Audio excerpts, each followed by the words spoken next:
So I was very fortunate that my local Alamo Draft House was screening Guillermo del Toro's upcoming Frankenstein movie that's going to be releasing in a few weeks on Netflix. I got to see it in theater last night. And wow, am I happy I went to go see that in theater because I thought that was fantastic and one of my favorite movies of the year. This movie is essentially told in two parts, the first half being Victor Frankenstein's side of the story, and the second half being the monster side of the story. Oscar Isaac, I thought, was great as Victor Frankenstein. I thought Jacob Elordi was equally as great as the monster. Mia Goth also is very good in her limited screen time in between both stories as the fiance of Victor's younger brother, as well as eventually the monster's sympathizer. Visually, aesthetically, the production sets, the color palette wise, this looks and feels so much like a Guillermo del Toro movie. If you've seen his work before, you know exactly what I'm talking about. And if you went into this movie not knowing that this was his movie, by the end of it, you so clearly would have been like, this looks and feels so much like a Guillermo del Toro movie. And speaking of the visuals and aesthetics, I don't know what it is about wintertime and snowy settings with these horror type of movies. I wouldn't call Frankenstein's not a horror movie. This is a beautiful tragedy type of tale.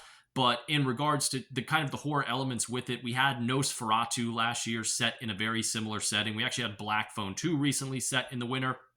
I don't know what it is. It just goes so well together with these types of movies. And kudos to Netflix here as well. They've been getting a lot better at releasing some of their bigger known content in theater theatrically, whether it's movies or TV shows.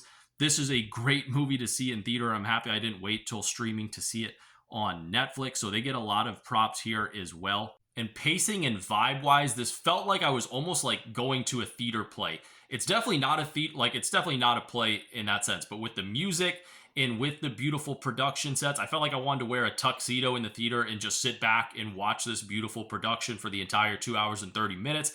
It is a long movie. I didn't feel that run time at all. I honestly could have just kept watching this movie. So if you get a chance to see this in theater, and if you're a fan of Guillermo del Toro, if you're a fan of these classic monster tales, I would definitely race to a theater before waiting just to see it on Netflix. But if you can't see it in theater, obviously watch it on Netflix as well. Again, this is one of my favorite movies of the year.